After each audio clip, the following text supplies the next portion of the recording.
2-inch diagonal color touchscreen standard on Blazer, or extra peace of mind with Chevy Safety Assist. Take your pick. The choice is yours. Find new roads at your local Chevy dealer. Hey, welcome in. It is Wednesday. It's Where Are They Now Wednesdays here on the Missouri Sports Network, MissouriSportsNetwork.com, where everyone has a home field advantage. And I need you to do me a favor this week. You don't have to tell two people, but tell one person that you've watched this. Share this with one person here on the Missouri Sports Network. That's your job for the week. It is Where Are They Now Wednesdays, and not only do we know where they are, but we know what they're doing. And we welcome to the show new contributor on the Missouri Sports Network from Playing on Sports, Mr. Kent Mueller. Kent, hey, how are you today? Doing very well. I wish I was doing as well as the athletes, what they're doing out there. Yes, it's a lot of fun right now following along here at www.playingonsports.substract.com, and you see that right at the bottom of the screen there. And you can know what we know, but you got to go there. And I tell you what, we used to say it on the Scoreboard Guy Network, hey, if we don't have it, it didn't happen. But no, we welcome to the show Kent Mueller. And Kent, a lot of athletes here in the state of Missouri playing at the collegiate level, NCAA class or divisions 1, 2, and 3. And you've been, as always, keeping track of them here. And we are here on April the 22nd, or 3rd, I'm sorry. We're filming this, but it'll actually be airing on Wednesday morning. But we'll start off with softball, and you've got 2 or 3 young ladies that are having some outstanding seasons. You might touch on them. Yes, out of Holt High School in the St. Louis area, there's Lexi Smith. She is a junior third baseman playing at the University of Missouri, Kansas City. Now, last year, she batted .260, but she came on strong at the end of the season. She made the All-Summit League tournament team, and then this year, she's just been on fire. This last weekend, she went 2 for 4 with a run and an RBI against Omaha on Saturday. She's now batting .393, which is second in the Summit League Conference, only 2 basis points behind the leader. So we could have the Summit League batting champion out of Holt High. On the other side of the state, out of the Kansas City area, Kate Kabayashi, she is out of Park Hill High School. She's playing her Division I softball at the University of Miami in Ohio. She's a 5th-year outfielder. Last year, she was second team All Mid-American Conference. This weekend, she had 3 hits and 10 at-bats. She scored 4 runs and got an RBI. She leads the MAC with a .543 on-base percentage, which then that leads to her being second in the conference in runs with 58 runs. Also in softball and out of the Kansas City area, out of Staley High, it's Alana Vaughter. Most people, if they knew where she was, they'd say, well, she's at Stanford. And she was at Stanford until she hit the transfer portal. After her 4 years at Stanford, she's playing her 5th year that she received from the pandemic at South Carolina. Last year, I want to note that she was in the 2-lady rotation as a pitcher, and she was first-team All-American at Stanford, a top 10 program. She's now with the top 25 program on the other coast at South Carolina. The Gamecocks went this weekend to number 10 Florida. Very tough competition. 3-game series. South Carolina went 1 for 3. But the one win was Alana. She pitched a complete game on Saturday, gave up 2 earned runs. She's now 13-8 for the Gamecocks, and having a great year on one coast, and then going to the other coast, having another great year this year. So that's three ladies out there getting it done in softball. Well, now all of them are having outstanding seasons, and with the pandemic, a lot of these kids are getting that 5th year, and they're taking advantage of it. One who didn't was Caitlin Clark at Iowa. She decided to go into the draft, but probably a wise move there on her part here. As we head into baseball, I know you've got a young man out of Westminster Christian Academy who's playing at Clemson. That's correct, and he's another transfer. He spent the first part of the majority of his collegiate career at the University of Michigan. having a good career in the Big Ten. But he transferred to Clemson University since last year.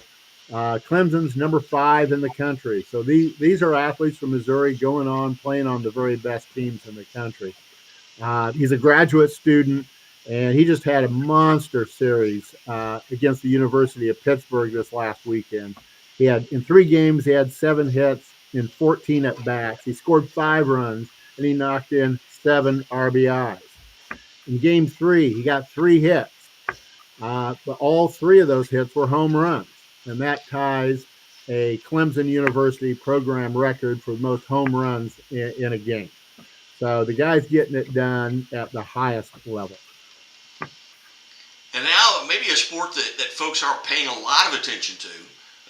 Maybe not here in Southwest Missouri, but in the St. Louis area, it's very popular, and that's lacrosse. And you've got a couple of one young man and one young woman that are outstanding in their field in lacrosse. I got acquainted with lacrosse when my sons were in middle school. So when they entered the 5th grade, they had the opportunity to play lacrosse, and I'm just telling you, I wish I had the opportunity to play lacrosse when I was young. And it is spreading, it is gaining here in the Midwest. It's an old sport on the East Coast, and it's on the West Coast now. It's pretty much throughout the country. If you have an opportunity to go see a lacrosse game, go. There's lots of action. It's physical. It is fast-paced. There's scoring, and there's a lot of finesse. It's a great game. And besides, my wife described it very well. She grew up in a house full of girls. We had all boys, and she went to her first game when our oldest son played his first game, and she goes, "Well, what's not for a boy to like? You give him a stick and you tell him it's okay to hit somebody with it." So it's not quite like that, but yes, the sticks do fly. It's a great game. So that's my plug for the game of lacrosse. But I tell you who's getting it done out of St. Mary's High over in St. Louis at the University of Dubuque, a Division III school. He is a junior, Sam Todd, and he's an attack. That's one of the guys up front. They do the scoring, the bulk of the scoring. They do they get a lot of assists. And usually they're not the biggest guy on the team, but this guy is 6'5", and he uses his body to his advantage. He's just rewriting the Dubuque record book all over the place through this weekend. And remember, he's just a junior. He now has the most goals in a season record with 43. That's this season. So he resets his own record with every goal that he scores. He also has the most assists in a season, which was last year with 29, and the most points in a season with 67, which is this year. So he'll continue to reset that record throughout this year and his entire senior year next year. He also has the most career assists with 72, and he's currently 2nd in career points with 155 and 6th in career goals with 83. So he is that record book will have his name on the front cover once he leaves the University of Dubuque a little over a year from now. So that's men's lacrosse, but women play lacrosse also. Few different rules, a little different game, but the finesse is the same, the stick skills the same, the strategies the same, and with a sport that is centered on the West Coast, the best Division II player is from Missouri. She is out of Eureka High School. She is a 5th-year player out of Maryville. She started her career at McKendree University, and she has played 2 years at Maryville. This is her 3rd year as a Saint. And last year, she set the NCAA Division II record for goals in a season with 115. And for that, and for other good reasons, she was named first team All-American. This year, she was named the preseason Division II Player of the Year. That's a lot of expectations. If you go back to preseason All-American and you check it the postseason, there's a lot of different names, but not this year. Sydney's living up to the prediction. It's not hype. He had a huge game against Lewis University on Friday. He had 9 goals in that one game and 4 assists. And with lacrosse, those are gargantuan numbers. Maryville is 16-0. They're ranked 6th in the country.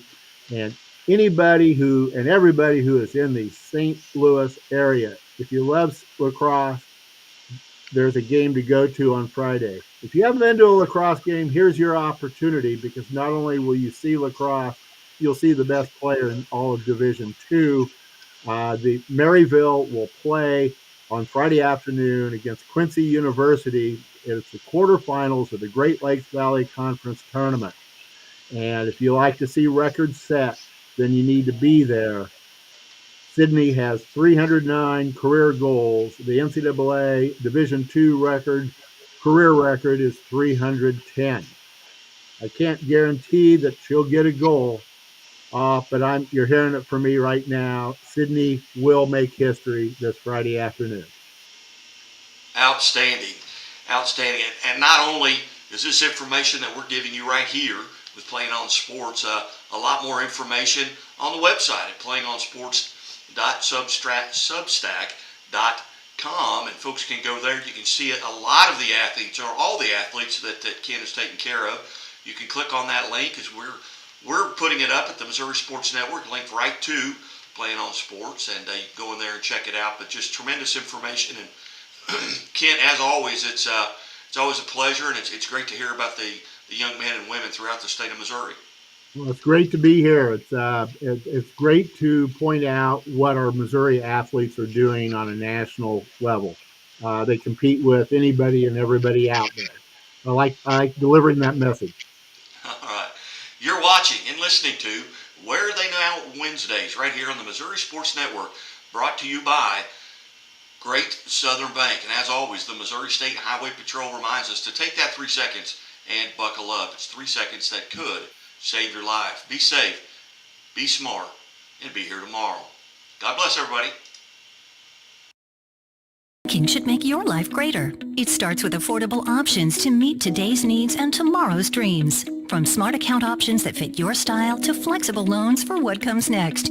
It means convenient ways to access and manage your money whenever you need it and wherever you're headed. Most of all, it takes great support. Someone you can count on for trusted guidance and to be there for you every step of the way. Great options, great convenience, great support for life.